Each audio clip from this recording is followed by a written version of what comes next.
Lecture में हमने kinetic energy, potential energy, law of conservation of energy को लेकर समझा था। आज हम लोग इस पे और बात कर लेते हैं। वर्क का जो फॉर्मूला है it is F into S, force into displacement. Energy को हम डिफाइन करते हैं capacity to do work. Kinetic energy का जो फॉर्मूला है it is half mv square और पोटेंशियल एनर्जी का जो फॉर्मूला है इट इज mgh। हमने वर्क डन डिफाइन किया था, प्रोडक्ट है फोर्स एंड डिस्प्लेसमेंट का। वही काइनेटिक एनर्जी को हमने डिफाइन किया था energy possessed by a body on account of its motion। m और v दोनों चीजें होना जरूरी है। m और v दोनों चीजें होना जरूरी है। इसका मतलब ये होता है m कोई ना कोई बॉडी है, क्योंकि कोई बॉडी रहेगी तो ही उसका मास होगा, और v मतलब वेलोसिटी। वेलोसिटी मतलब body is in motion. Potential energy को हमने डिफाइन किया था mgh, उसका फॉर्मूला है। डिफाइन किया था हम लोगों ने energy possessed by a body on account of its position। इस फॉर्मूले में ये जो h है ये बताता है पोजीशन। जैसे हम लोग अगर एग्जांपल लें, हमारे घर में जो पानी की टंकी होती है ये छत पे लगी होती है, तो छत पे ही क्यों, हम उसको जमीन में क्यों नहीं रखते? क्योंकि छत पे h होता है, पानी कुछ हाइट पे रखते हैं। जैसे हम नल का नॉब ओपन करते हैं, ये h के कारण, मतलब इस पोटेंशियल एनर्जी के कारण फ्लो ऑफ वाटर शुरू होता है। वो फ्लो ऑफ वाटर का मतलब होता है काइनेटिक एनर्जी। मतलब वहां पे पोटेंशियल एनर्जी कन्वर्ट हो रही है काइनेटिक एनर्जी में। हमने एक बॉल वाले एग्जांपल से इसको समझा था लास्ट वीडियो में। अभी हम बात करते हैं इसके सीजीएस और एमकेएस यूनिट। एनर्जी हो, वर्क हो, काइनेटिक एनर्जी हो, पोटेंशियल एनर्जी हो, सबका यूनिट और डायमेंशन सेम है। इनका एसआई यूनिट या एमकेएस यूनिट है जूल और सीजीएस यूनिट है अर्क। एक एक करके हम लोग देखते हैं। फोर्स जो होता है इट इज, यहां पे मैं ऐसा लिख सकता हूं m into a into s, mass into acceleration मतलब फोर्स, s जैसे का वैसा। तो इसकी यूनिट हो जाएगी, अगर मैं एमकेएस में जाता हूं तो इट इज केजी मास की यूनिट, एक्सीलरेशन की यूनिट मीटर पर सेकंड स्क्वायर, और s मतलब डिस्प्लेसमेंट की यूनिट मीटर। ये हो जाएगा केजी मीटर स्क्वायर पर सेकंड स्क्वायर। इसी को हम लोग बोलते हैं जूल। यहां पे आते हैं काइनेटिक एनर्जी में, हाफ तो कांस्टेंट है, m के लिए केजी और वेलोसिटी के लिए मीटर पर सेकंड। लेकिन वेलोसिटी का स्क्वायर है तो इसका भी हमको स्क्वायर करना पड़ेगा। तो यहाँ पे यूनिट हो जाएगी केजी मीटर स्क्वायर पर सेकंड स्क्वायर। आप ऑब्जर्व करेंगे तो ये दोनों सेम है, केजी मीटर स्क्वायर पर सेकंड स्क्वायर। यहाँ पे भी हमने केजी मीटर स्क्वायर पर सेकंड स्क्वायर निकाला, दैट इज जूल। ऐसे ही हम इसमें भी निकाल सकते हैं। m का यूनिट केजी, एक्सीलरेशन का यूनिट मीटर पर सेकंड स्क्वायर और हाइट का यूनिट वंस अगेन मीटर। तो ये हो गए केजी मीटर स्क्वायर पर second square. Once again this is joule. यानी हम फॉर्मूला भले तीनों के अलग अलग हो, लेकिन जब हम उससे यूनिट और डायमेंशन निकालने जाएंगे तो it will B same. CGS unit के लिए केजी की जगह आ जाएगा ग्राम, सेंटीमीटर मीटर की जगह आ जाएगा second square as it is, इसको हम लोग बोलते हैं erg. Same thing gram centimetre square पर सेकंड स्क्वायर, यहां पे भी होगा अर्ग, और यहां पे भी वही चीज होगी, ग्राम सेंटीमीटर स्क्वायर पर सेकंड स्क्वायर अर्ग। मतलब जो भी हम एनर्जी की बात करते हैं, वर्क डन या एनर्जी के बारे में हम लोग बात करते हैं, काइनेटिक एनर्जी, पोटेंशियल एनर्जी, सबका सीजीएस और एसआई यूनिट अर्ग और जूल होगा। अब हम एक एक करके इसके डायमेंशन की बात कर लेते हैं। वंस अगेन मैंने बोला था डायमेंशन के लिए हम लोग फॉर्मूले पे आते हैं।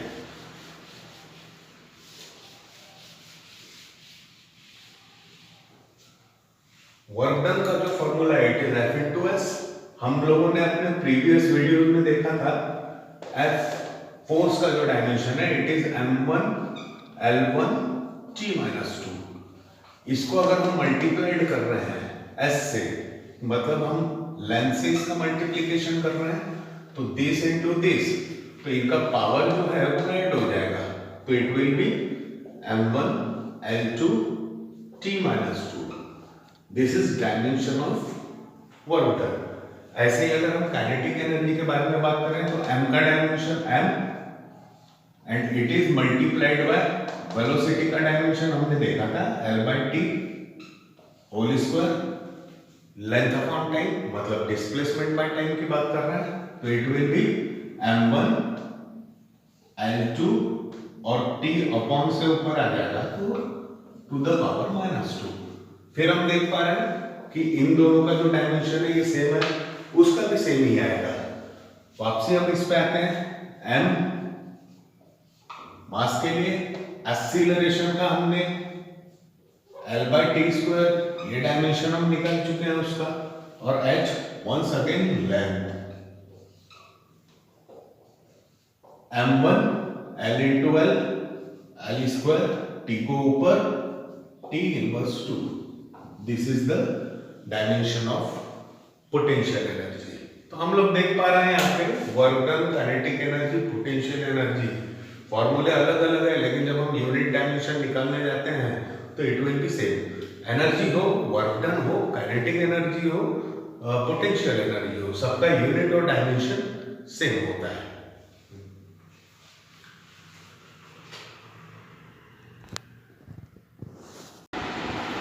रेजिस्टेंस,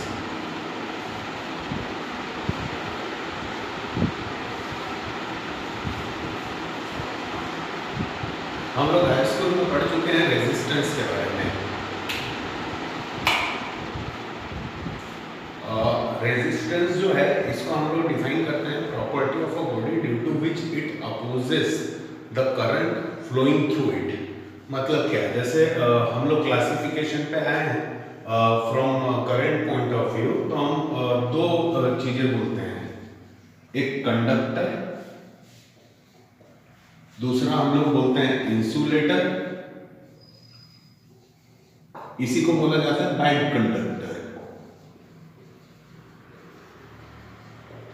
और तीसरा एक और आता है that is semi conductor. Conductor को हम लोग बोलते हैं कि जिससे करंट फ्लो होता है, इंसुलेटर या बाइक कंडक्टर को हम लोग बोलते हैं जिससे करंट फ्लो नहीं होता, और सेमी कंडक्टर से करंट कभी फ्लो होता है कभी नहीं होता। ये डिटेल है हम लोगों के सिलेबस में। मतलब कुछ ऐसे सब्सटेंस होते हैं जो लो टेम्परेचर पे जिनसे करंट फ्लो नहीं होता, लेकिन जब उसका टेम्परेचर हाई किया जाता है तो उनसे करंट फ्लो होता है। Such substances are known as semiconductor.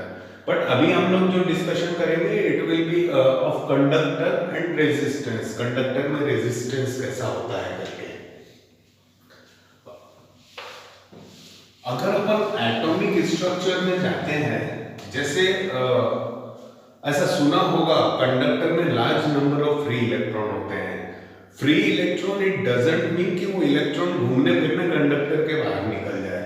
देखिए जैसे मैंने बोला ये एक कंडक्टर है, there are huge number of electrons.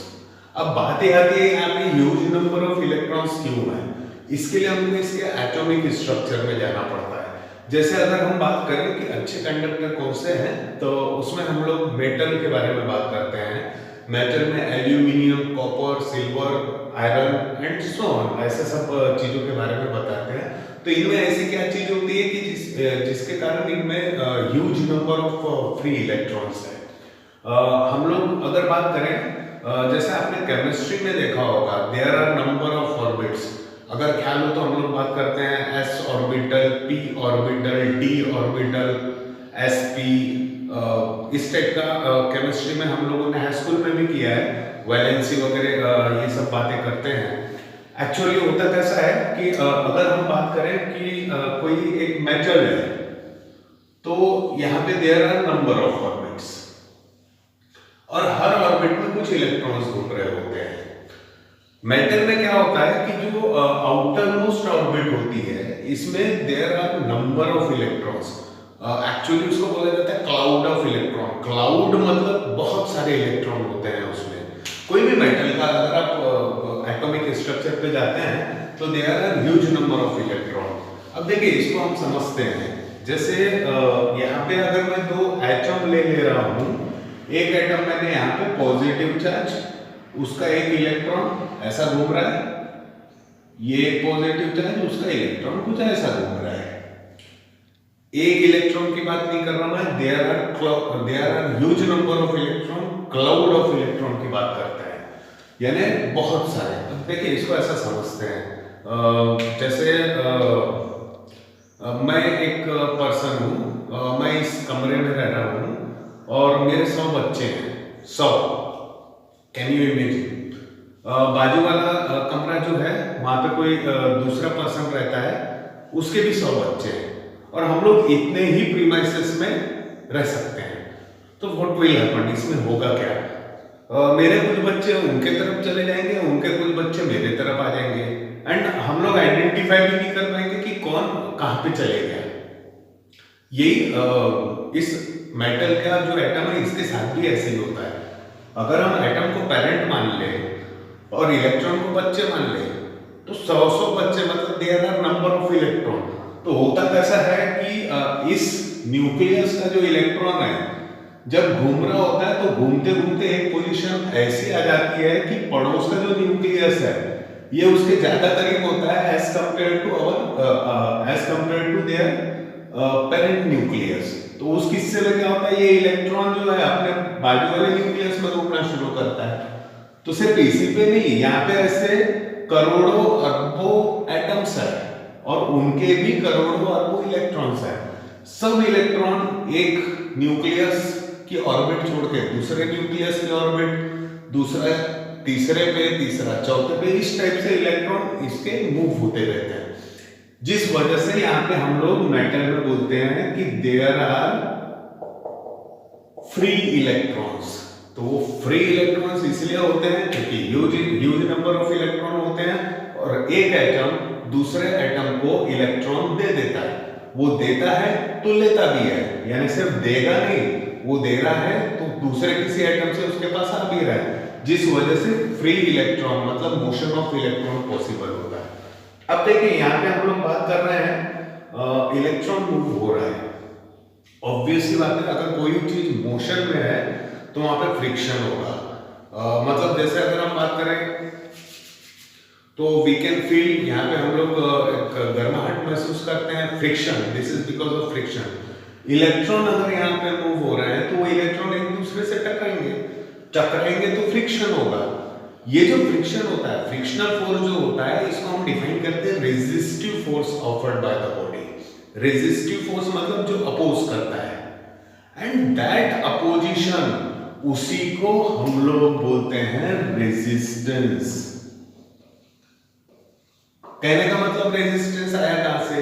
ये जो फ्री इलेक्ट्रॉन मूव हो रहे हैं, ये इलेक्ट्रॉन एक दूसरे से टकरा रहे हैं तो एक दूसरे को अपोज करेंगे मतलब रेजिस्टेंस। डिफाइन हम इसको करते हैं property of a body due to which it opposes the flow of charge. अगर इस कंडक्टर को मैं बाहर किसी सोर्स ऑफ ईएमएफ या सर्किट से जोड़ता हूं तो व्हाट विल हैपन, यहाँ के जो इलेक्ट्रॉन है इस पॉजिटिव की तरफ मूव होंगे, लेकिन ये इलेक्ट्रॉन तभी मूव होंगे जब ये निगेटिव से इलेक्ट्रॉन इस कंडक्टर पे आएंगे। मान के चलिए ये जो निगेटिव साइड ऑफ बैटरी है ये यहाँ पे 10 इलेक्ट्रॉन पर सेकंड दे रही है, तो यहाँ से भी 10 इलेक्ट्रॉन पर सेकंड जाएंगे। अगर इस सर्किट को मैं ब्रेक कर दूं, तोड़ दूं, तो ऐसा ये 10 इलेक्ट्रॉन का सप्लाई रुक गया।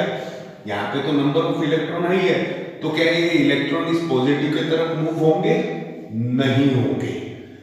देगा तभी जब आएगा तो देगा, नहीं आएगा तो नहीं देगा। That is about the resistance.